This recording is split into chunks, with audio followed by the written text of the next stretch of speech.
இன்னைக்கு நம்ம வா தமிழாவால பேச நினைச்சது ஃபங்கியா ட்ரெஸ் அணிபவர்கள் வர்சஸ் ஃபார்முலா உடை அணிபவர்கள்னு.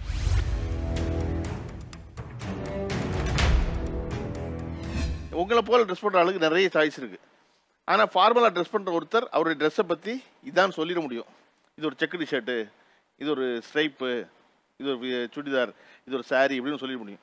உங்களுடைய ட்ரெஸ்ஸை சொல்கிறது நான் டிஸ்கிரைப் பண்ணுறதுனா என்ன டிஸ்கிரைப் பண்ணுவீங்க? ஒரு ஷர்ட் இருக்குன்னா நெக் பட்டன் போட்டால் ஓல்ட் ஸ்கூல், நெக் பட்டன் தவிர்த்து மற்ற பட்டன் அவுத்து விட்டால் நியூ ஸ்கூல், எல்லாமே பாதி பட்டன் போட்டால் பாதி பட்டன் சார், பாதி பட்டன் போட்டுருந்தா அது கேஷுவல்ஸ் நார்மல், பட் அது கல்ச்சர் கிடையாது. ஓகேங்களா? இவர் கொடுங்க. இந்த கண்ணாடி இன்னைக்கு மட்டும் தான் போட்டுருக்கீங்களா, எப்போவுமே போட்டிருப்பீங்களா? நான் எப்பவுமே போட்டிருப்பேன். இது ஒரு கல்ச்சர், அவ்வளோதான். அவங்க கல்ச்சருக்கு தெரியல, எங்களுக்கு கல்ச்சர் தெரியுது, அவ்வளோதான். அவங்களுக்கு தெரியல, உங்களுக்கு தெரியுதா? எங்களுக்கு தெரியுது. பயங்கரமாக இருக்குது சார். இப்போ அவங்களெல்லாம் பார்த்தீங்கன்னாக்கா எனக்கு மனசில் தோன்றது ஒரு பாலுக்காக அழுகிற குழந்தை மாதிரி தான் எனக்கு தோணுது. சரி, இந்த குழந்தைங்க எதுக்கு அழுகுது? இந்த குழந்தைங்க எதுக்காக அழுகுதுன்னா ஒரு சிறிய மன ரீதியான அழுத்தம் அவங்களுக்கு இருக்குது அப்படின்னு நான் நினைக்கிறேன். என்ன சொல்ற புரியுது உங்களுக்கு? பக்கத்தில் கிட்ட கொடுங்க. இப்படி தான் ஓகேவா சார்? அவரு நான் முன்னே நினச்சேன், நான் இஸ் நாட் ஃபங்கி. ஓகே, ஒரு ரொம்ப அழகாக ட்ரெஸ் பண்ணியிருக்காரு, என்ன பண்ணுங்க, ஒரு இங்கிலீஷ் மேன் மாதிரி இருக்காரு சார். இல்லை சார், ஆக்சுவலாக நான் ஃபஸ்ட்டு நார்மலாக தான் சார் இருந்தேன். கொரியன் ட்ராமா பார்த்து பார்த்து இப்படி ஆயிட்டீங்களா? ஆமாம் சார். ஆக்சுவலாக நான் என்னை சேஞ்ச் பண்ணி நான் ரொம்ப நினச்சேன். உங்க பேர் என்ன? என் பேர் கார்த்தி சார். கார்த்திகா? ஆமாம் சார். ஓகே. நான் என்ன சேஞ்ச் பண்ணி நினச்சேன். நான் ரொம்ப நார்மலாக இருந்தேன். எங்கேயா போனேன்னா காமன் பீப்புள்ஸோட காமனாக தான் நான் இருந்தேன். ஆனால் எனக்கு கொஞ்சம் கொஞ்சம் டிஃப்ரெண்ட் வந்து சிமிலராக கொரியன் மாதிரி இருந்துச்சு. லைக் எப்படின்னா, இப்போ நான் ஸ்பெக்ஸை கழட்டேன்னா கண் வந்து கொரியன் மாதிரி தான் இருக்கும். அது வந்து நான் வந்து என்னோட யூனிக்னஸாக நான் யூஸ் பண்ணணும்னு நினச்சேன் சார். அதனால தான் சார் நான் யோசித்தேன். நம்மகிட்ட எனக்கு ரெண்டே குறை, ஒன்று ஹேர் ஸ்டைல், இன்னொன்று ட்ரெஸ்ஸிங் சென்ஸ். அதை நம்ம கொரியன் மாதிரி ஃபாலோ பண்ணால் நமக்கு தனி பாயிண்ட் ஆஃப் வியூ கிடைக்கும்னு எனக்கு தோணுச்சு சார். அதை நான் ஃபாலோ பண்ணேன். நான் இன்ஸ்டாகிராமில் வீடியோஸ் போட்டேன், எனக்கு கொஞ்சம் நிறைய ஃபாலோவர்ஸ் வந்தாங்க. இப்போ நான் உங்க முன்னாடி வந்து பேசுகிறேன். இந்த அளவுக்கு நான் வளர்ந்துருக்கேன். ஃபஸ்ட்டு நான் அப்படி இருக்கும்போது நான் அப்படி வளர முடியல. நீங்கள் எதனால இப்படி ட்ரெஸ் பண்ண ஆரம்பிச்சிங்க? உங்கள் ட்ரெஸ்ஸுக்கு ஏதாவது ஸ்டைலுக்கு ஏதாவது பேர் இருக்கா என்ன? இப்போ வந்து அந்த அண்ணன் வந்து ஒரே மாரி லேஸ் கட்டினுக்கிறார் ஷூவில். ஆனால் நான் வந்து பார்த்தீங்கன்னா கலராக தான் லேஸ் கட்டுவேன் ஷூவில். ஒன்று. ரெண்டாவது வந்து பார்த்தீங்கன்னா அந்த கண்ணாடி வந்து உள்ளே இருக்கிற மாரி இருக்கும், ஆனால் இருக்காது. அதில் கண்ணாடி கிடையாதா? வெறும் ஃப்ரேம் மட்டும்தான். அதேமாரி வாட்ச் பார்த்தீங்கன்னா வெறும் இது ஃப்ரேம் மட்டும்தான், ஆனால் வாட்ச் இருக்காது. அந்த வலது காலம் மட்டும் மேலே தூக்குங்க. ஓ, பச்சை பச்சை விதா? பச்சை. ஓகே, இது இந்த பக்கம் தூக்கு. இந்த காலம் இது வந்து ஆரஞ்சு கலர். நான் எதுக்காக கேட்டேன்னா, கண்ணாடி போட்டிருப்பேன், உள்ள கண்ணாடி இருக்காது. வாட்ச் கட்டிருப்பேன், உள்ள வாட்ச் இருக்காது.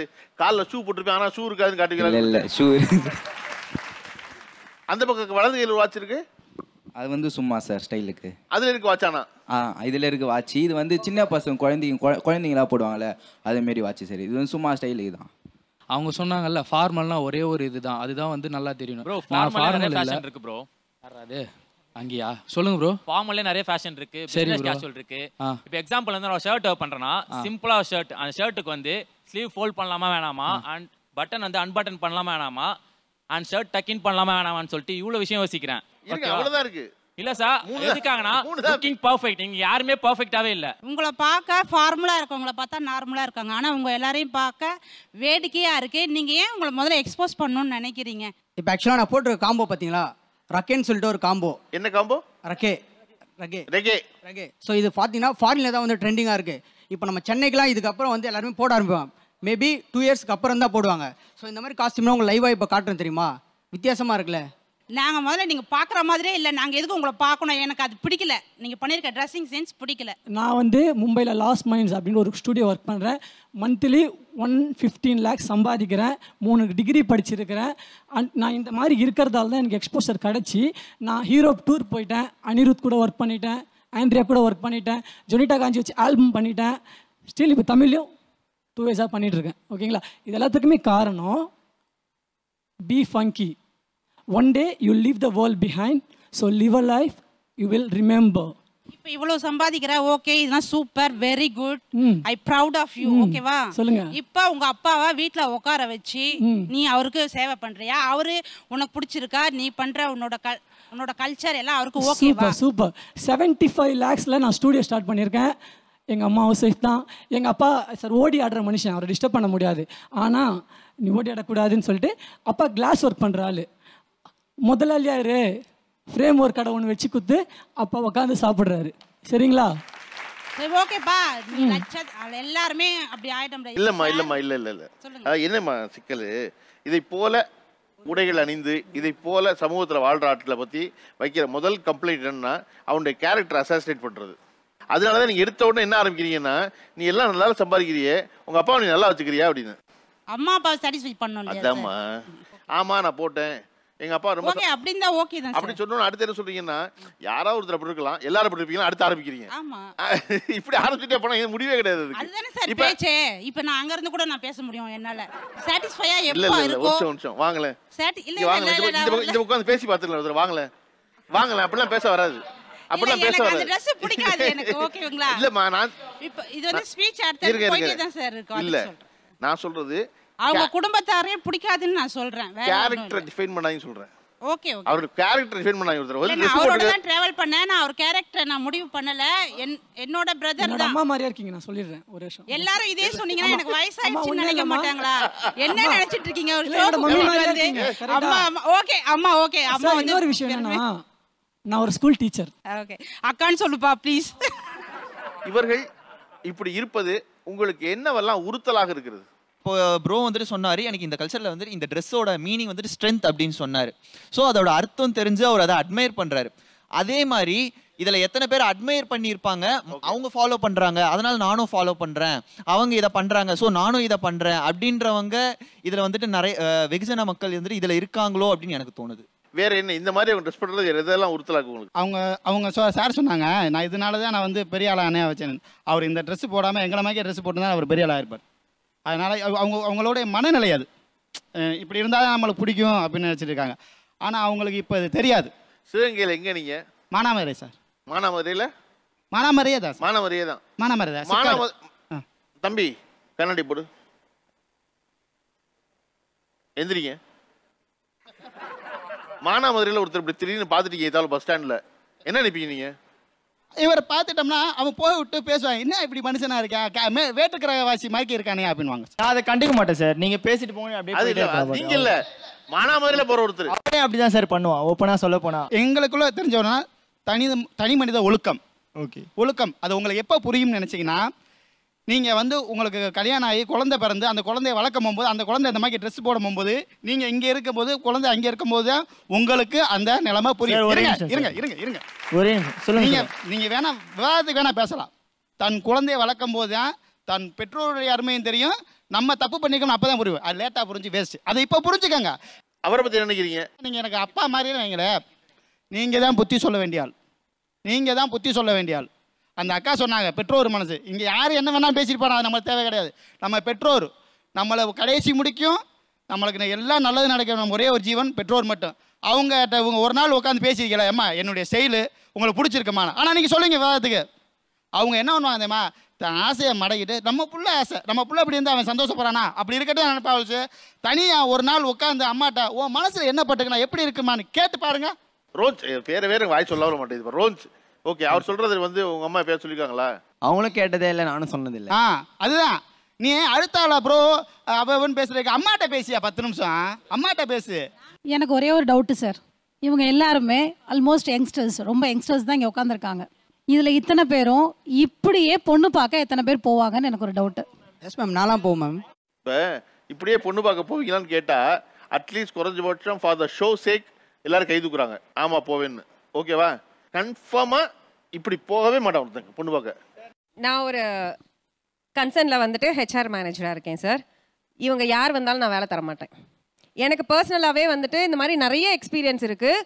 நல்லா படிச்சிருப்பாங்க, அவங்களோட நாலேஜ் எல்லாம் பார்த்தீங்கன்னா வேறு லெவலில் இருக்கும். நான் அவங்க யாருமே வந்து நாலேஜ் இல்லை, யாருக்குமே திறமை இல்லை அப்படிலாம் நான் எதுவுமே சொல்ல மாட்டேன். பட் நான் வந்து ஒரு 2 வீலர் இண்டஸ்ட்ரியில் வந்துட்டு இருக்கேன் சார். மோரோவர் வந்து ஒரு வேலைக்குன்னு போகும்போது வந்துட்டு சேல்ஸ் பர்சனாக வந்து இவங்களெல்லாம் போட்டால் வந்துட்டு உள்ளே வர கஸ்டமர்ஸே வந்து ஃபஸ்ட்டு ஃபீல் பண்ணுவாங்க, என்ன ஒரு இவங்களை எப்படி நம்பி வந்து நம்ம ரெஸ்பான்சிபிளாக வந்து இது பண்ணுறது. நீங்கள் வந்து இப்போ நீங்கள் வந்து ஒரு கார்ப்பரேட் கம்பெனியில் ஒர்க் பண்ணுறீங்க, 2 வீலர் கம்பெனியில். அந்த கம்பெனியில் ஒரு ட்ரெஸ் கோட்னு ஒன்று இருக்கக்கூடும். ட்ரெஸ் கோடை எப்போ நீங்கள் போட்டுட்டீங்களோ அப்போ இயல்பாகவே அவர் அப்ளை பண்ண மாட்டார். ஓகேவா? ஏன்னா இப்போ ட்ரெஸ் கோட்னு ஒன்று கட்டாக இருக்குல்ல.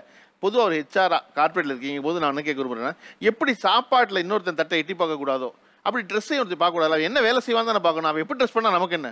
அப்படி இல்லைல்ல sir, first impression is the best impression. இப்போ நான் வந்து ஒரு ஹெச்ஆர் மேனேஜர் அப்படின்னு சொல்லிட்டு நான் வந்து நிற்கிறேன் அப்படின்னா பார்த்த உடனே வந்துட்டு ஓகே இவங்க ஒரு மேனேஜர் அப்படிங்கிற அந்த டெசிக்னேஷனுக்கு ஏற்ற மாதிரி வந்து இருக்கணும். ஒரு சேல்ஸ் எக்ஸிக்யூட்டிவ் அப்படின்னா வந்துட்டு அந்த டெசிக்னேஷனுக்கு ஏற்ற மாதிரி வந்து அவங்க இருக்கணும் கண்டிப்பா. அந்த ஒர்க் அப்படிங்கிறது நான் தான் ஃபர்ஸ்டே சொல்லிட்டேன் இல்லையா, இவங்க யாருமே வந்துட்டு டேலண்டட் பீப்புள் இல்லை அப்படின்னு நான் சொல்லவே இல்லை. எல்லாருமே நல்லா படிச்சிருக்காங்க, நிறைய நாலேஜோட இருக்காங்க. ஆனால் ஒரு கன்சர்ன்ல வந்து ஒரு ஃபார்மல் அப்படின்னு வந்து நின்று ஒர்க் பண்ணுறதுக்கு ஒரு இன்டர்வியூக்கு வரும்போதே வந்துட்டு ஃபுல்லாக டோன்டு ட்ரெஸ் அப்படி வராங்களா இந்த இன்டர்வியூக்கு? வந்தாங்க சார், நிஜமாவே வந்தாங்க. அங்கேயே என்னோட இம்ப்ரெஷன் அவுட்டு. நான் அவர் வந்து செலக்டே பண்ண மாட்டேன். அவருக்கு அந்த ரெஸ்யூமை வாங்கி சும்மா ஃபார் த நேம் ஷேக் தான் நான் அதை வாங்கி ஓப்பன் பண்ணி கூட பார்க்கல. உண்மையாவே நான் ஓப்பன் கூட பண்ணி பார்க்கல. புள்ளிங்கோ இது எப்படி நான் செலக்ட் பண்றது, எப்படி நான் வந்து வேலை இல்ல இல்ல அது புள்ளிங்கோ இல்ல. நீங்க புள்ளிங்கோ வந்து அந்த இந்த பொதுமைப்படுத்துறது இருக்குல்ல, அதுதான் அதைத்தான் மேலே அம்மாவும் பண்ணாங்க. இது ஜென்ரலைஸ் பண்ற பார்த்தீங்களா, அதுக்கு இல்லை. ஆக்சுவலாக பார்த்தீங்கன்னா அவர் தம்பி அவங்க சொல்கிற மாதிரி இது ஒரு கல்ச்சர்னு அவங்க நம்புகிறாங்க. ஓகேவா, அதை கை கொள்ளணும்னு நினைக்கிறாங்க. ஓகேவா, நீங்கள் என்ன செய்கிறீங்கன்னா ஜெயின்த்தில் வர்ற செந்தில் இருக்கார்ல, அவரை ஆக்க ட்ரை பண்ணுறீங்க எல்லாரையும். யாரையுமே நாங்கள் அப்படி ஆக்க ட்ரை பண்ணல. இல்லை இல்லை இல்லை இல்லை அது புள்ளிங்கோ இல்லை. முதல்ல புள்ளிங்கோங்கிறது அது கிடையாது. ஓகேவா சார், நான் வந்துட்டு ஒரு காலேஜ் ஸ்டாஃபாக இருக்கேன். ஆனால் இந்த காலேஜ் நான் மென்ஷன் பண்ண விரும்பல. காலேஜில் என்ன வேலை பார்க்குறீங்க நீங்கள்? நான் ஹெச்ஆர் அசிஸ்டன்ட் சார். ஹெச்ஆர் இப்படி மோதிக்கிறீங்களே, அவங்களும் ஹெச்ஆர் இருக்காங்க, நீங்களும் ஹெச்ஆர் இருக்கீங்க. அவங்க பாக்குறது தான் சார் என்னோட ஸ்கில்ஸை ரெஸ்பான்ஸ் பண்ணாங்க. எனக்கு என்னென்ன அவங்க சொல்றது தெரியுமா, அந்த காலேஜ்ல எங்க வேலை கிடைக்காதுன்னா இந்த மாதிரி போனீங்கன்னா ப்ரொஃபசர் வேலை கிடைக்காதுன்னு சொல்லிட்டு இருக்காங்க, ஃப்ரண்ட் ஆஃபீஸ்ல வேலை கிடைக்காதுன்னு சொல்லிட்டு இருக்காங்க. அந்த காலேஜுக்கு அட்மிஷனுக்கு வர்றாங்கல்ல பிள்ளைகளை சேர்க்க வர பேரண்ட்ஸ் சேர்க்க வரும்போது உங்க பக்கத்துல இருக்க திரும்பி பாருங்க. பாத்தீங்களா, இவரை மாதிரி உட்காந்து வாங்க வாங்க எது டிபார்ட்மெண்ட்ல சேர வந்திருக்கீங்க அப்படின்னு ஒருத்தர் கேட்டாருன்னா பிள்ளைய சேர்க்க வந்த அப்பா என்ன செய்வாரு? ஓடி போயிடுவாரு. அத சொல்றாங்க அவங்க. பிரதர், நீங்க வந்து உங்களை பார்த்தா நானே வேலை கொடுப்பேன். ஓகேங்களா, நீங்க நாளைக்கு வாங்க, நான் வேலை நான் சொல்றேன். உங்க லிஸ்ட்லயே அவர் வர மாட்டாரு. ஒருச்சருங்க எந்திரிச்சு அழகு மொத்த அவனுக்கு காட்டுப்பா, உன்னை பா எந்திரிப்பா, திரும்பி காட்டுப்பா அவனுக்கு. தம்பி நீ சொல்லுப்பா, அவர் போனாருன்னா இவங்க வேலை கொடுப்பாங்களா? அது அவங்களோட பார்த்து ஒண்ணு வேண்டாம். உங்க காலேஜ்ல வச்சா வேலை கொடுத்தாங்கல்ல, ஸ்கில் பார்த்து அந்த ஸ்கில் செட்லாம் அவருக்கு இருக்கு, எந்திரிச்சுப்பா கொடுத்துருவாங்களாப்பா? மாட்டாங்க. அவ்வளோதான், முடிஞ்சு போச்சு, கேஸ் செட்டில் உட்காருங்க. மாட்டாங்களாம். நீங்க எல்லாருமே என்னன்னா விதண்டாவாதம் பண்றீங்க, ஃபார் ஆர்கியூமெண்ட் சேக் பேசுறீங்க. அவங்க சொல்வது இவர் வந்தா கொடுக்க மாட்டேன்னு சொல்லல, அவர் பரவாயில்ல, அவர் மைண்ட் செட்டில் ஃபங்கியாக தன்னை ஃபீல் பண்ணிக்கிட்டு இருக்காரு. அதை போல கண்ணாடி போட்டுருக்காரு, ஒன்றும் பிரச்சனை இல்லை. 10 கெட்டு பாதகம் இல்லைன்னு வேலைக்கு எடுத்துக்குவாங்க, 10 கெட்டு பாதகம் இல்லைன்னா மெஜாரிட்டியா. ஆனால் நீங்கள் போனீங்கன்னு வச்சுக்கோங்க, உங்களுக்கு கொடுக்க மாட்டாங்க. ஏன்னா அந்த இடம் அது இல்லை, நமக்கு வேலைக்கு போகிறோம் வேற இடத்துக்கு எங்கே போனோமே, நம்ம போக வேண்டிய ப்ரோவோட ஸ்டுடியோக்கு. ப்ரோ ஸ்டுடியோக்கு போனால் அங்கே கொடுப்பாங்க. இந்த இடத்துக்கு போகும்போது எனக்கு ஒரு நிமிஷம் அன்ஈஸியாக இருக்குது, நான் அவ்வளோ கம்ஃபர்டபுளாக ஃபீல் பண்ணல அப்படின்னு நினைக்கிறேன். எந்த இடத்துல சொல்லுவீங்க? சர்ச்சுக்கு போக முடியாது சார். சர்ச்சுக்கு போக முடியாதா? ஆமாம் சார். ஓகே, சர்ச்சுக்கு போக முடியாது. ஆமாம் சார். ஓகே, என்ன பண்ணுறீங்க நீங்கள்? நானா காலேஜ் படிக்கிறேன். எந்த இயர்? Second year. என்ன மேஜர்? சிஎஸ்னா கார்ப்பரேட் செக்ரட்டரிஷிப். Corporate secretary. ஆமாம். இப்போ வந்து 4th செமஸ்டரில் இருக்கீங்க. 4th செமஸ்டர் கரெக்டாக எல்லா பேப்பரும் கிளியர்? இல்லை இருக்கு, 5 அரியர் இருக்கு. சரி, காலேஜுக்கு எப்படி போறீங்க? காலேஜ் இனிமேல் தான் ஃபங்கியாக தான் போவேன். அவனு சொல்ல மாட்டாங்க? அவனு சொல்ல மாட்டாங்க. ஒன்றும் சொல்றது இல்லை. சொல்றதுனால இல்லை. சைடில் என்ன மாட்டிருக்கீங்க நீங்கள்? ஃபேனி பேக். என்ன வச்சிருக்கீங்க இந்த பேக்கில்? பேக்கில் வந்து பவர் பேங்க், ஃபோன் எல்லாமே இருக்கு சார். தம்பிகிட்ட கூட கடைசி உட்காந்து தம்பிகிட்ட அந்த பேக் பேர் என்னப்பா? அவர் ஒரு பேக் வச்சிருக்காரு. பேரும் அதே தான் சார், ஃபேனி பேக் தான். எந்திரிப்பா, லேடிஸ் ஹேண்ட் பேக் மாதிரி இருக்குது. பேண்ட்டே லேடிஸ் போகிறது தான் சார். பேண்ட் லேடிஸ் போகிறது ஜென்ஸ் போகிறதுலாம் இல்லை, யார் வேணா போடலாம். ஆமாம் கரெக்ட், அப்படிலாம் பிரிக்கக்கூடாது ட்ரெஸ் இல்லையா? அது நம்ம கமல்ஹாசனை பார்த்து கற்றுக்கணும். சார் நிறைய பேர் இங்கே நான் பார்க்குற வரைக்கும் ஃபங்கிக்கும் யுனிக்காக இருக்கிறதுக்கும் ட்ரெண்டிக்கும் ஃபேஷனுக்கும் டிஃபரன்ஷியேஷன் தெரியாமல் இருக்காங்களோங்கிற மாதிரி இருக்குது. எல்லாருமே யுனிக்னு சொல்லிட்டு இருக்காங்க. It is not unique actually ஃபங்கியோட ப்ராப்பர் மீனிங்கே வந்து யூ ஹவ் டு வேர் எக்ஸென்ட்ரிக்காக வியர்டாக இருக்கணும். அதை பார்த்த உடனேயே வந்து you should have a completely totally you will be completely out of the நீங்கள் தனியாக தெரியுவீங்க. ஐ கேன் சி தட் இதில் வந்து ஒரு 4-5 பேரை தவிர மற்ற யாருமே வந்து ஃபங்கியாலாம் இல்லை. They just speak about funkiness, but ஆக்சுவலாக ப்ராக்டிக்கலாக ட்ரெஸ் அந்த மாதிரி அப்ரோப்ரியேட்டாக ஃபங்கியாக போட்டு வந்திருக்கிறவங்க பார்த்தீங்கன்னா very few people. And second, நான் இவங்ககிட்ட ரொம்ப முக்கியமான ஒரு கொஸ்டின் கேட்க விரும்புகிறது sir. what is your psychology behind wearing such unique dresses? That means you are saying weird dresses நீங்க போடணும். You wanted to show some kind of a existence or prove பண்றதுக்கு you wanted to make out a point you wanted to wear. As long as the profession demands, நீங்க ஒரு hip hop, நீங்க ஒரு fashion designer, நீங்க ஒரு photographer, நீங்க ஒரு sports scientist, you are a gymmer. So இதுக்கு எல்லாமே வந்து இந்த dress code எல்லாமே 100% it will be appropriate.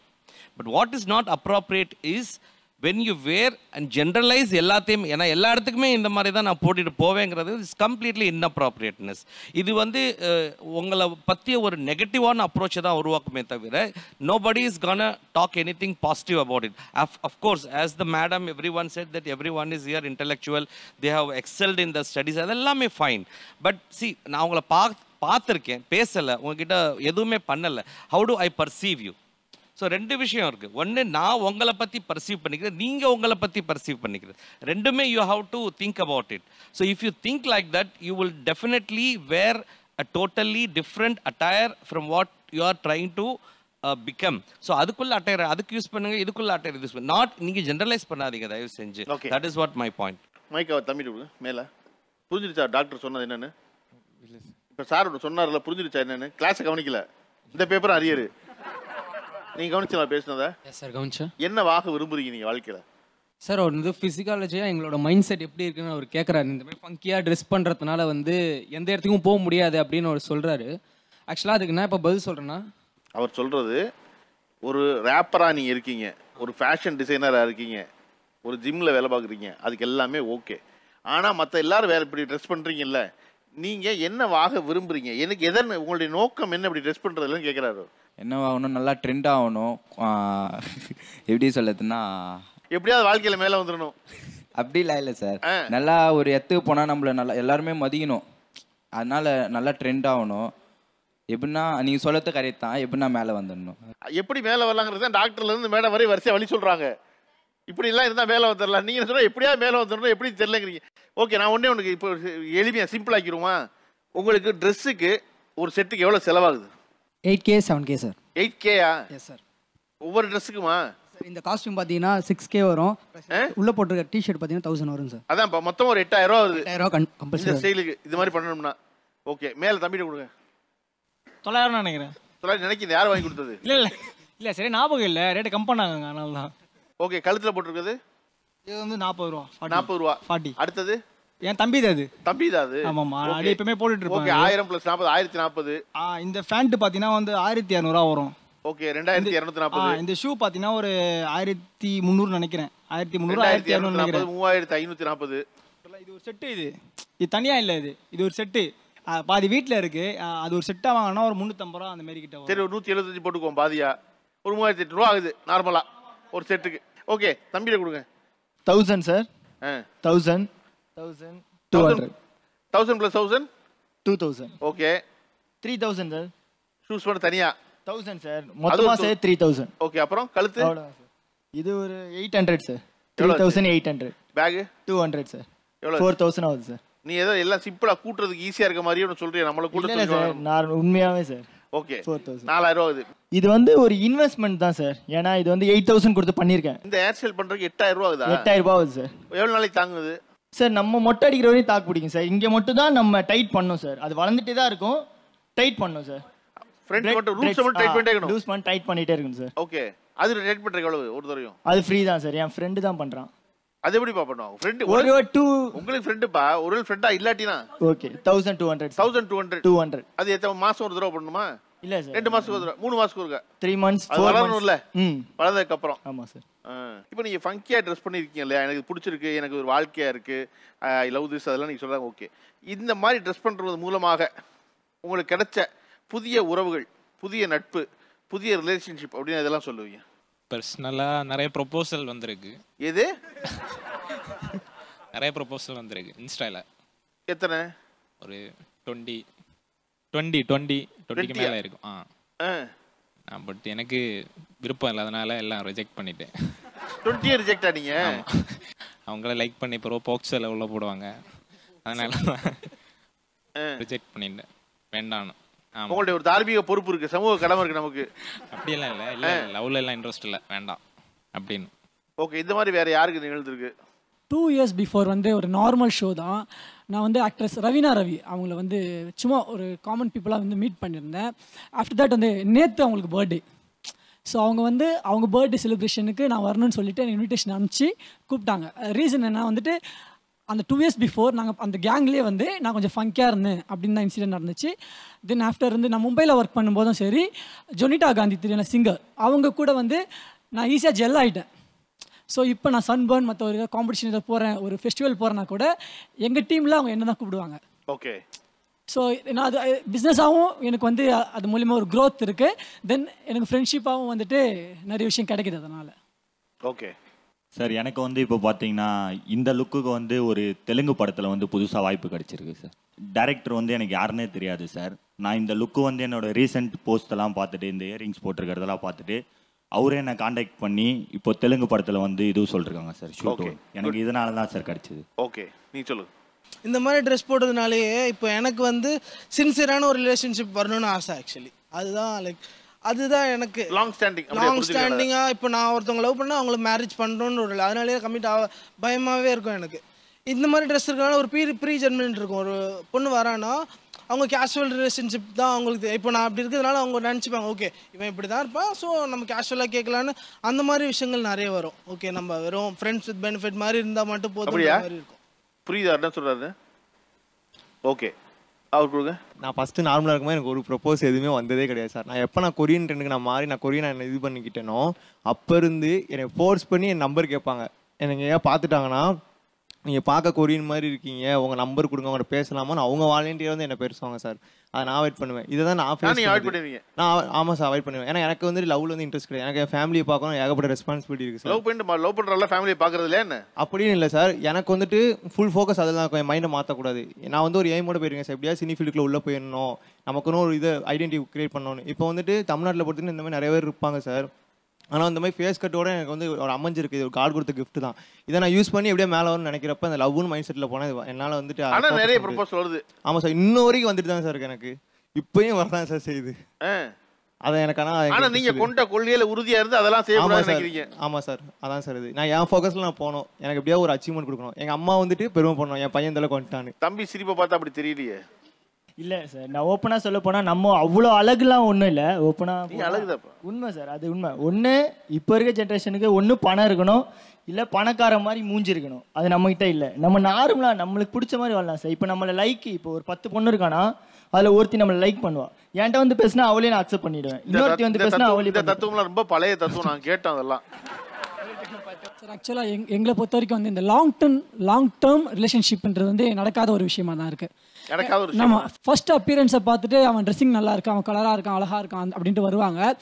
After that பழகின பிறகு ஷோ ஆஃப் எங்களை விட வேற ஒருத்தர் டிஃப்ரெண்ட்டாக இருப்பாங்கல்ல. ஸோ அதை பார்த்து அவங்க மைண்ட் மாறுற மாதிரி நான் ஃபீல் பண்ணுறேன். என் விஷயத்தில் நடந்திருக்கு. ஸோ அதனால் நாங்கள் என்ன எங்களை மாதிரி இருக்க கேர்ள்ஸை தான் நாங்கள் பார்க்க ஆரம்பிச்சிட்டோம் இப்போ. ஆக்சுவலாக உண்மையான ஃபேக்ட் இது தான். ஓகேங்களா? ஸோ எங்களை மாதிரி இருக்க கேர்ள்ஸ் வந்துட்டு எங்களை அண்டர்ஸ்டாண்ட் பண்ணிப்பாங்க, அவங்க விட்டுட்டு போக மாட்டாங்க. காசு வந்துட்டு எங்களுக்கு வந்து லவ்வர்ஸ் தேவையில்லை, பார்ட்னர்ஸ் தேவை எங்களுக்கு. அங்கே நம்ம வந்து ஃபார்மலாக ட்ரெஸ் பண்ண தான் விரும்புகிறோம். ஆனால் இதை போல் ஒரு ஃப்ரெண்டு நம்மகிட்ட மாட்டிக்குவான். நம்ம கேங்கில் ஒருத்தர் இருப்பான், ஓகேவா? உங்கள் கேங்கில் இருப்பார், அது மேலே இருக்கார்ல, ஓகேவா? இருப்பாங்க, சின்ன வயசுல இருப்பாங்க, பெரிய வயசுல இருப்பாங்க, எல்லாரும் இருப்பாங்க இந்த மாதிரி, ஓகேவா? அதில் வந்து அப்படி ஒரு ஃப்ரெண்டு அமைகிறதுனால, அவனோட வெளியே போகிறதுனால என்னவெல்லாம் தர்ம சங்கடம் இருக்குன்னு நினைக்கிறீங்க? அதுவும் செகண்ட் ரோலில் ஃபர்ஸ்ட் இருக்கிறது என்னோட ஃப்ரெண்டு தான். ஸ்கூல் டைம்லேருந்தே அவரா? ஆமாம், காலேஜே வேடிக்கை பார்ப்பாங்க. ஆமாம், மேலே கை காட்டுறாருல அவர் தான். ஓகே, ஸ்கூல் டைம்லேருந்தே ஒன்றா தான் படிக்கிறோம். அவனால் ரொம்ப நொந்து நூடுல்ஸ் ஆகிட்டேன் சார். ரொம்ப மன உளைச்சலுக்கு ஆளாயிட்டேன் சார். ஒரு பொண்ணுக்கிட்ட வந்து பேசுகிறோன்னா அந்த பொண்ணுக்கிட்ட போய் இவன் அட்வான்டேஜ் எடுத்து பேசுறது. இப்போ நான் மேம் கிட்ட பேசிட்டு இருக்கேன்னா அங்கேருந்து அவன் குரல் கொடுக்குறான். சார் இது வைத்தறிச்சல் சார். சார் அவனுக்கு ஆல்ரெடி எவ்வளோ நேக்கா உங்களை உள்ள இருக்காங்க பாருங்க. சார் எனக்கு 24 வயசு தான் ஆகுது. அங்கேருந்து குரல் கொடுக்குறான். அவனுக்கு 2 வயசில் ஒரு குழந்தை இருக்குது, அவன்கிட்ட பேசாதுங்கன்றான். அப்போ இதனால எனக்கு இவங்ககிட்ட இருந்து ஒரு அது மாதிரி எனக்கு ஒருத்தர் இருக்கான். ஃபோட்டோ எடுக்க சொல்லும் போது எல்லாரும் நார்மலாக தான் ஃபோட்டோ கொடுப்பாங்க. அவன் மட்டும் டிசைனாக ஏதோ கொடுப்பான். அந்த ட்ரெஸ்ஸு தெரியணும்னு சொல்லிட்டு ஏதோ பண்ணுவான். ஆமா, அப்படிதான் ஃபோட்டோ கொடுப்பாங்க. வேற எப்படி கொடுப்பாங்க? இப்படி நிப்பாங்களா இப்படி? ஏய் நில்றா, எவ்வளோ இப்படி நிப்பாங்க, அப்படி கொடுப்பாங்க. எவ்வளோ இருக்கு. இந்த ட்ரெஸ் போட்டால் அப்படி மட்டும் தான் எடுக்கணுமா என்ன? வேற எப்படி எடுக்க முடியும்? குத்த வச்சா கூட முடியும். சொல்லு, நீ சொல்லு, நான் கேட்குறேன். சார் ஒரே நிமிஷம் சார், நீ போஸ் கொடுப்ப பார்க்கலாம். நீ எப்படி இல்லை எப்படி விட்டுப்பாங்கன்னா ஃபேக்கெட்டில் கை விட்டுப்பாங்க, அவ்வளோதான். இப்படி விட்டுப்பாங்க, இப்படி இல்லை இப்படி விட்டுப்பாங்க. அதுக்கப்புறம் வேற என்ன கொடுக்க முடியும் சொல்லு? நாங்கன்னா அப்படி கொடுப்போம். அதான்டா உன்னால கொடுக்க முடியுமா? இல்ல ஏன் அப்படி கொடுக்குற? உன்னால கொடுக்க முடியாதுல்ல. இல்ல ஏன் அத மாதிரி கொடுக்குற? அதான் ஸ்டைலு. இப்போதைக்கு ட்ரெண்ட் அதான் இருக்கு. இப்போ பாரு இப்படி கொஞ்சம் தனியா தெரியுறேன் பாரு. மச்சான் மச்சான் நீ தப்பு பண்ற. ட்ரெண்டுக்கு ஏத்த மாதிரி இரு. ஆனா எப்படி சொல்றது, பழைச மறந்துடாத. பழைச மறக்காத. என்னங்கிற பழைச என்னன்னா ஃபார்மல்ஸை மறக்கிறால. அவனும் காலேஜ் படிக்க சொல்லும்போது ஃபார்மல்ஸில் போனவன் தான். இப்போ ட்ரெண்டு மாற சொல்லும் போது பழைச மறக்கிறான். ஏன் பழைச மறக்கலாம்? கொஞ்சமாச்சும் ஃபார்மல்ஸ் வச்சுக்கலாம்ல. அப்படி இல்லை சார், என்கிட்ட ஃபார்மல்ஸே கிடையாது. ஏன்னா நான் வந்து இருடா பேச விட்றா. நான் வந்து மெக்கானிக் இன்ஜினியரிங் படித்தேன் சார். நான் அப்போ வந்து காலேஜ் எப்படி போனேன், எப்படிலாம் பண்ண தொத்தி விட்ருவாங்க, படா அப்படியும் வெளியே தொத்தி விட்ருவாங்க. ஆனால் என்கிட்ட ஃபேன்ட்டே கிடையாது. நான் ஃபர்ஸ்ட் ஸ்டார்டிங்கில் வந்து எனக்கு தெரியாதனால என்ன பண்ணேன், சரி ஃபேன் இப்போ தச்சு எடுத்துகிட்டு போனேன். 2 வாரம் 3 வாரம் கழிச்சு கொஞ்சம் பழகிடுச்சு. அதுக்கப்புறம் ஜீன்ஸ் பேண்ட் தானே போட்டு போக ஆரம்பிச்சேன். அதெல்லாம் அவனுக்கு தெரியாது. அவனுக்கு நீ காலேஜ் போனியா முதல்ல? நீ சரி ஓகே. கம்மனரா சரி சொல்லு பேசாத. என் ஃப்ரெண்ட் அங்கே உட்காந்துட்டு இருக்கான் சார். அவன் கண்ணாடி குனிரா பண்ண நம்பாதீங்க, அவன் நம்பாதீங்க. பாரு சார்ட்ட சொல்கிறா சார், இவனால ஒவ்வொரு இடத்துக்கும் ஒரு மாதிரி ட்ரெஸ் போட்டு வரோம் சார். நாங்கள் அது ஒரு மாதிரி பார்ப்போம். ஏன்டா ஒரு மாதிரி போட்டு வரேன்னு கேட்போம். அது ஒரு மாதிரி இருக்குடா நீங்கள் பார்க்குறது அப்படின்னு சொல்லிட்டு ஒரு மாதிரி ஃபீல் பண்ணுவோம் சார். அந்த ஒரு மாதிரி சொல்கிறேன் பாருங்க சார். ஒரு இன்சிடென்ட் சார், இவங்க சொன்னாங்களே சார் ஒரு ட்ரெஸ் இவ்வளோ ஆகுது இவ்வளோ ஆகுதுன்னு. எங்கள் பக்கத்து வீட்டு அக்கா சார் தீபாவளிக்கு ட்ரெஸ்ஸுக்கு வாங்க குத்தாமிச்சிக்கிறாங்க. என்ன ஆகுது, இந்த பையனை பார்த்து அந்த பையன் இவ்வளோ பெரிய ஃபேண்ட்டு போட்டு வந்துடுறான் சார். இவ்வளோ பெரிய ஃபேண்ட்டு 10வது சட்டை. அந்த அம்மா வந்துட்டு என்கிட்ட தபர்பா என்னப்பா இவ்வளோ பெரிய சட்டை எடுத்துகிட்டு வந்துருக்கான் தம்பி, போய் மாற்றிடுவாப்பா அப்படி சொல்கிறான். ஏன்டா இந்த மாதிரி போகிறேன், அருணா தான் அந்த மாதிரி போட்டுக்கிறாங்க அப்படின்னு அவன் மேலே பழி போடுறான் சார். இவனால் எனக்கு கேட்ட பார்த்து ஏன்ப்பா உன் ஃப்ரெண்டு இது மாதிரி எல்லா பசங்களையும் கெடுக்கிறான் அப்படின்னு. இவங்க பண்ணுறதுனால அடுத்த ஜென்ரேஷனும் அது மாதிரி ஆகிடுது சார். உங்களை பார்த்து அதே மாதிரி இந்த மாதிரி ட்ரெண்டெல்லாம் நான் 8வது ட்ரை பண்ணேன் சார். 10வது ஃபேண்ட்டு போட்டு போய் அப்போ எல்லாரும் என்ன சொன்னாங்கன்னா, ஏன்டா லூஸாக போட்டு வந்துடுறேன், ஏன்டா லூஸாக சட்டை போட்டு வந்துடுறேன் அப்படி சொன்னான். ஆனால் இப்போ கேட்டால் அதை ஃபங்கின்னு சொல்லி அப்படியே மாற்றிடுறாங்க சார். இந்த யூனிக் ட்ரெண்டியாக போடுறேங்கிறத தாண்டி இந்த டிஸ்கஷனோட டாப்பிக்கே ஃபங்கியாக போடுறத பற்றி, இந்த ஃபங்கிக்கு பின்னாடி ஒரு பெரிய சரித்திரம் இருக்குது, சைக்காலஜி இருக்குங்கிறது எத்தனை பேருக்கு தெரியுங்கிறது தெரியலை. How many of you know really between இந்த மாதிரி பீப்புள் வந்து ரொம்ப கலர்ஃபுல்லான ட்ரெஸ் போடுவாங்க, ரொம்ப ஒரு மாதிரி பயங்கர அட்ராக்டிவாக ட்ரெஸ் போடுவாங்க, வைப்ரண்ட் கலர்ஸில் வந்து போடுவாங்க, பெரிய ஃப்ளாரல் டிசைன்ஸில் ஒரு கிராஃபிட்டி இருக்கிற மாதிரியான ஒரு டிசைன்ஸில் போடுவாங்க. இதுக்கு பின்னாடி ஒரு பெரிய சரித்திரமே இருக்குது. அதெல்லாம் நீங்கள் வந்து எத்தனை பேர் வந்து உள்வாங்கி நீங்கள் அதை வந்து பிரதிபலிக்கிறீங்க அப்படிங்கிறது உண்மையிலே வந்து, ஏன்னா இது எக்ஸப்ட் 1 or 2 பீப்புளை தவிர I could not able to find. எல்லாருமே ஒரு ஹர்ட் மென்டாலிட்டி மாதிரி இருக்கீங்க. லைக் யூனிக்னஸ்னால் நான் வந்து இந்த மாதிரி ட்ரெஸ் பண்ணால் ஐ வில் பிகம் யூனிக் அப்படின்னு நினைக்கிறேன். But that is not unique. இப்போ நீங்கள் எடுத்து பார்த்தீங்கன்னா ஹிஸ்ட்ரியை பின்னாடி போய் பார்த்தீங்கன்னா உங்களுக்கு தெரியும், பிளாக் ஆஃப்ரிக்கன்ஸ் வந்து ஒடுக்கப்பட்ட சமுதாயமாக இருக்கும் போது தன்னை பிரதிபலித்து வெளியில் காமிச்சுக்கணுங்கிறதுக்காக அவங்க கலர்ஃபுல்லான ட்ரெஸ் போட்டாங்க, வைப்ரண்ட் கலர்ஸில் ட்ரெஸ் பண்ணாங்க, பெரிய பெரிய ஃப்ளாரல் பேட்டர்ன்ஸ் போட்டாங்க, ஒரு டோட்டலி டிஃப்ரெண்ட் ஹேர் ஸ்டைல் வச்சுக்கிட்டாங்க, நம்ம மூக்கு இங்கே தான் குத்துவோம், இந்த மாதிரி ஒரு டிசைனை வந்து அந்த ஹிஸ்டாரிக்கலாக வந்து அந்த ஒடுக்கப்பட்ட சமுதாயத்தை வந்து வெளியில் தன்னை அந்த ஸ்டீரியோ டைப்பை பிரேக் பண்ணி அந்த ஒடுக்கப்பட்ட விஷயத்தை வந்து வெளியில் கொண்டுட்டு வரணுங்கிறதுக்காக அவங்க ரொம்ப போராடி, இதுக்கு பின்னாடி ஒரு பெரிய சரித்திரம் இருக்குது. அதை இன்ஸ்பயர் பண்ணி தான் நீங்கள்லாம் வந்து உங்களுக்குள்ள ஒரு டேலண்ட்டை வெளியில் கொண்டுட்டு வர்றதுக்கு அதை யூஸ் பண்ணுறீங்களாங்கிறது தான் என்னோட பெரிய கொஸ்டினாக இருக்குது சார். நம்முடைய இணைந்து கொள்ள 2 சிறப்பு விருந்தினர் வந்திருக்கிறார்கள். முதலாம் அவர் காஸ்டியூம் டிசைனர் மிஸ்டர் சத்யா. சத்யாவுடன் அரங்கத்தை பகிர்ந்து கொள்ள வந்திருக்கும் மற்றொருவர் திரு விஜய் கபூர் அவர்கள், டர்பி நிறுவனத்தினுடைய நிறுவனர் உரிமையாளர். நான் வந்து கபூர்ட்ட வர்றதுக்கு முன்னாடி ஃபர்ஸ்ட் சத்யாட்ட கேட்கணும், நீங்கள் பொதுவாக இப்படி தான் ட்ரெஸ் பண்ணுவீங்களா இல்லை நீங்கள் ஷோக்கருக்காக ட்ரெஸ் பண்ணிட்டு வந்தீங்களா? இல்லை பொதுவாக இப்படி தான் சார் இருக்கேன். பொதுவாக இப்படி தான் பண்ணுறீங்களா? இந்த ட்ரெஸ்ஸுக்கு ஏதாவது வகையான பேர் இருக்கா ஏதாவது, இல்லை வைக்கணுமா சார்? நம்ம ஊர் கல்ச்சர் ஷர்ட்டு வேஷ்டி தான் சார், ஃபேப்ரிக் தான் மாதிரி இருக்குது. ஓகே. இல்லை இப்போ அதே போல் போட்டுருக்கு ரெகே ஸ்டைலில் அவர் சொன்னார், அந்த மாதிரி ஸ்டைலுக்கு ஏதாவது பேர் இருக்கான்னு கேட்குறேன். ஸ்டைலே கிடையாது, இது நம்மளால கல்ச்சர் சார். நார்மலான ஷர்ட்டு வேஷ்டி, அந்த ஷர்ட்டு துணியிலே வேஷ்டி, அவ்வளோதான் சார். தமிழ் சினிமாவில் அல்லது இந்திய சினிமாவில் வச்சுக்கங்க, எனக்கு புரியல தமிழ் சினிமாங்கனால தமிழ் சினிமாவில் கேட்குறேன், இதை போல ரொம்ப ஃபங்கியாக ட்ரெஸ் பண்ணுற ஒரு ஆள் அப்படின்னா நீங்கள் யாரை சொல்லுவீங்க? பரத், ஆக்டர் பரத்.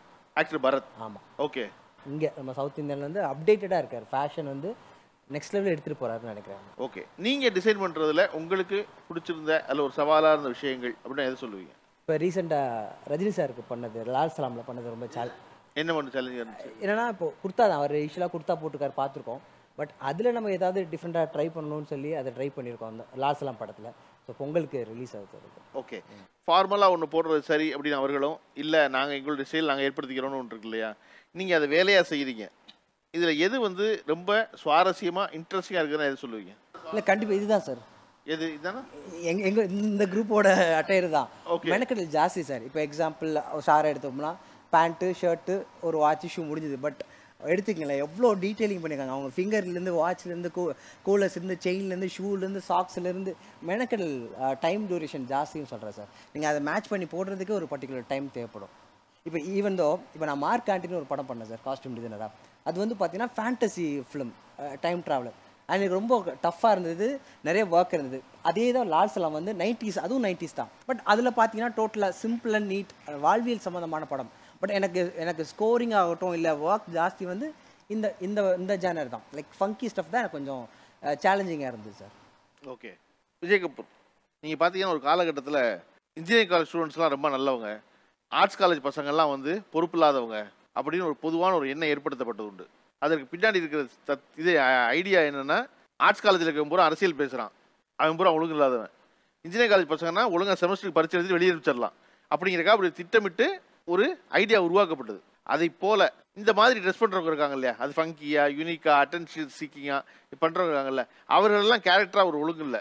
ஆனால் ஃபார்மலாக ட்ரெஸ் பண்ணுறவங்க பூரா ரொம்ப ஒழுக்கத்தில் இருக்கவங்க அப்படி என்பதற்கு பின்னாடி ஒரு பெரிய வியாபாரம் இருக்கும்னு பல பேர் சந்தேகிச்சிருக்காங்க. ஏன்னா இன்றைக்கி அதுதான் ஒரு பெரிய க்ரௌடு, அதுதான் ஒரு பெரிய வியாபாரம். ஸோ அவர்களுக்கு சட்டை தைக்கிறது தான் நல்லது. அவர்கள்லாம் ரொம்ப ஒழுக்கமானு சொல்லிட்டாங்கன்னா தொடர்ந்து அதையே வாங்குவாங்க. இது திட்டமிட்டு உருவாக்கப்பட்டது நினைக்கிறீங்களா, இயல்பாகவே அப்படி தான் இருக்கா? இல்லை, நான் I'm just thinking about it. ஏன்னா இது இண்டஸ்ட்ரி, டெஃபினட்டாக இண்டஸ்ட்ரி கிரியேட்டிவ் பிரச்சனை தான் இது. பட் ஆக்சுவலி ஃபஸ்ட்டு எல்லாருக்கும் ஒரு ஸ்டைல் உண்டு.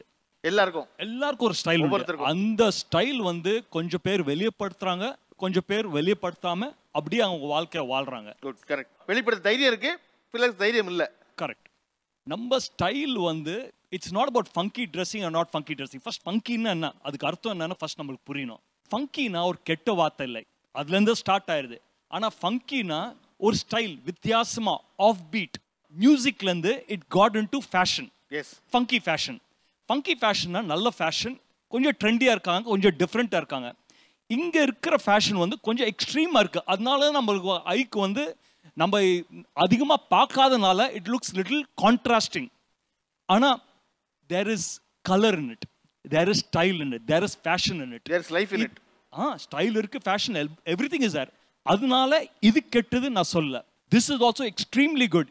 ஏன்னா நம்ம எப்படி ட்ரெஸ் பண்ணோம்னா நம்ம ட்ரெஸ்ஸிங், நம்ம ஸ்டைல் ஹேஸ் டு ரெப்ரசன்ட் நம்ம எந்த இண்டஸ்ட்ரியிலேருந்து வரோம், அது ரொம்ப முக்கியம். நம்ம இண்டஸ்ட்ரி ரெப்ரசன்ட் பண்ணோம். நம்ம மாடல் மட்டும் இல்லை, ரோல் மாடலும் இருக்கணும், ரெண்டுமே இருக்கணும். அப்படி இருந்தால் தான் நம்மளால வாழ்க்கையில் ஜெயிக்க முடியும். எல்லாத்துக்கும் ஒரு ப்ரோட்டோடைப் இருக்கு. ஆனால் மை குவெஸ்டன் இஸ், அந்த ப்ரோட்டோடைப்பில் நம்ம ஃபிட் ஆகணுமா இல்லையா? நம்ம ட்ரெஸ்ஸிங் எப்படி இருக்குன்னு தெரியுமா? It should be in coordination of நம்ம உள்ள இருக்கிற ஃபீலிங், அது வெளிப்படுத்தணும். அப்போதான் நம்மளால வாழ்க்கையில போய் ஜெயிக்க முடியும். நம்ம வந்து எல்லாரும் சமுதாயம் சொல்றாங்க, அதனால நீங்க ட்ரெஸ் பண்ணிட்டு போனீங்கன்னா என்ன, that is accepted norm. First பொண்ணுங்களை பாருங்களேன், இந்த இதுல கூட்டத்துல ஒரு பொண்ணு கூட இல்லை. ஐ எம் ஆஸ்கிங் வை. நம்ம சமுதாயத்தில் ஒரு பொண்ணுன்னா இந்த மாதிரி தான் ட்ரெஸ் பண்ண, அது ஒழுங்கான பொண்ணு இல்லைன்னா அது யூ லுக் அட், அதெல்லாம் இப்போ ஒடிச்சுட்டு வரோம். அதே மாதிரி funky dressing also has to be broken. இது இண்டஸ்ட்ரி கிரியேட்டடா இல்லையா இஸ் a big question. அது பெரிய கொஸ்டின். ஆனால் both will survive. ரெண்டுமே இருக்கும். Funky dressing is more of trendy dressing, so it will survive. But this is what is bread and butter. இதில் தான் நம்மளுக்கு வந்து சாப்பாடே கிடைக்குது. So this for our industry is extremely good. ஏன்னா it's easy to create, easy to sell. Two differences. Okay. That's easy to create and easy to sell. Okay. நீங்கள் தொடர்ச்சியாக இதை வியாபாரம் பண்ணிக்கிட்டு இருக்கிறதுனால அதில் நீங்கள் என்னவெல்லாம் இந்த மாதிரி இருக்க ஒரு ப்ரோட்டோடைப்பை உடைக்கிறதுக்கு ட்ரை பண்ணியிருக்கீங்க? ஈஸியாக போயிட்டு உடைக்க முடியாது. You have to add fashion. Fashion comes from style. நம்ம தமிழ்நாடு மக்களை வந்து ஸ்டைல் பண்ணி அவங்க வாழ்க்கையில் அவங்க நினைக்கிற மாதிரி சக்ஸஸ் பண்ணோம். அதனால சீசன் ஆஃப்டர் சீசன் நம்ம வந்து we come with new trends, new style, new fashion. இந்த மாதிரி மக்கள், ரெகுலரான மக்கள் who are working hard, who are going to work, அவங்கள கொஞ்சம் ட்ரெண்டியாக காட்டுறது, அவங்கள கொஞ்சம் ஃபங்கியாக காட்டுறது. பட் அவங்க டைஜஸ்ட் பண்ற மாதிரி ஃபேஷன், அவங்க போட்டு போனா அவங்க தாங்குற மாதிரி. அப்சல்யூட்லி. ஃபார் எக்ஸாம்பிள் என்ன பார்த்துக்கோங்களேன், 52 நிக்கலாமா? நல்லா நிக்கலாம். 52 வயசு ஆச்சு. 52 வயசுல வந்து ஒரு பிங்க் கலர் ஜாக்கெட் போட்டிருக்கேன், ஒரு பிரிண்டட் ஷர்ட் போட்டிருக்கேன், உள்ள கேர்லி ஹேர். இது ஃபங்கியா நார்மலா கேட்குறேன். ரெண்டு கலந்தது. That is what is needed today. We need to find a balance. ஏன்னா this is what makes me feel happy. இந்த மாதிரி நான் ட்ரெஸ் பண்ணாதான் I feel very comfortable. I'm comfortable with my skin. யார் என்னை பற்றி என்ன நினைக்கிறாங்க, it does not matter to me. நான் என்னோட இதுக்கு உண்மையா இருக்கேனா, am I able to do that? That is what I said. நம்மளோட ட்ரெஸ்ஸிங் நம்மளோட விசிட்டிங் கார்டு. நம்மளை சரியா ட்ரெஸ் பண்ணா நம்மளுக்கு ஒரு மதிப்பு கிடைக்கும். மதிப்பு கிடைச்சா உள்ள இருக்க திறமை வெளியே வரும். உள்ள இருக்க திறமை வெளியே வந்ததுன்னா நம்ம போயிட்டு ஜெயிக்க முடியும். அதனால சம்டைம்ஸ் இன்டர்வியூ போகும்போது we have to be careful. நம்ம எப்படி ட்ரெஸ் பண்றோம், அதை இன்டர்வியூ அந்த ஆர்கனைசேஷன் மாதிரி ட்ரெஸ் பண்ணிட்டு போங்க. ஒரு 10 நாள் அந்த மாதிரி ட்ரெஸ் பண்ணுங்க. தென் slowly bring your own style into it, bring your own fashion into it. அப்படின்னா உங்களால வந்து ரெண்டுமே பேலன்ஸ் பண்ண முடியும். இந்த எக்ஸ்ட்ரீமா போகக்கூடாது, அந்த எக்ஸ்ட்ரீமா போகக்கூடாது. நடுவில் ஒரு பாத் இருக்குல்ல, அந்த பாத் போனா நம்மளால ஜெயிக்க முடியும். Okay, good, thank you. சத்யா, நீங்கள் இப்போ பீரியட் படம் பண்ணுறேன், இது பண்ணுறேன் அப்படிலாம் சொல்கிறீங்க இல்லையா? இந்த மாதிரியான ஃபங்கியாக ட்ரெஸ் பண்ணுறது என்னென்னமான ட்ரெண்டாக இருந்து வந்திருக்கு? இப்போ வந்து ட்ராப் ஷோல்டர்னு சொல்கிறாங்க. முன்னெல்லாம் வந்து இப்போ நிறைய படத்துலேயே வந்து என்ன லூஸாக சட்டை தைச்சிருக்க, ரொம்ப லூஸாக இருக்கே அப்படின்னு சொல்கிறாங்க. இப்போ அது ஸ்டைல் இருக்குது சார். இப்போ ஷோல்டர் வந்து இங்கே இருக்கிற மாதிரி ஜென்ரலாக இங்கே இருக்கும், இங்கே இருக்குது. இப்போ அப்டேட் ஆகிடுச்சு. பேகி பேண்ட்ஸ் வந்து அப்போ ரொம்ப ஓல்டு ஃபேஷனாக இருந்தது, இப்போ அப்டேட் ஆகிருக்கு. ட்ரெண்ட் வந்து அப்படியே ரொட்டேஷனில் தான் சார் இருக்குது. ஸோ பழைய ஃபேஷன் வந்து இப்போ அப்படியே அப்டேட் ஆகிட்டே இருக்கு. ஓகே, இந்த பசங்களுக்கு நீங்கள் ஒன்று சொல்லணும் அப்படின்னு சொன்னால் என்ன சொல்லுவீங்க? உங்க இண்டஸ்ட்ரிக்கு இது சூட் ஆச்சுன்னா, ஏன்னா ஐ அண்டர்ஸ்டுட் நீங்க வந்து ஒரு இன்ஃப்ளூயன்சரா இருக்கீங்க, யூ ஆர் இன்ஸ்டாகிராம்ல இருக்கீங்க, யூ ஆர் அ டான்சர். உங்க இண்டஸ்ட்ரிக்கு சூட் ஆச்சுன்னா டெஃபினட்டா யூ நீட் டு ட்ரெஸ். ஆனா இந்த இண்டஸ்ட்ரியில இருந்து you want to shift into any other industry. அந்த இண்டஸ்ட்ரிக்கு தகுந்த மாதிரி கொஞ்சம் டோன் டவுன் பண்ணிட்டு, நான் சொன்ன மாதிரி டோன் டவுன் பண்ணிட்டு கெட் இன் டு இட். ஆனா உங்க ஸ்டைலை விட்டு கொடுக்காதீங்க. What you or has to express through your clothes. அதை எக்ஸ்பிரஸ் பண்ணாதான் யூ வில் ஃபீல் கான்ஃபிடென்ட். உங்க கான்ஃபிடென்ட் இருந்ததுன்னா எது வேணாலும் சாதிக்கலாம்.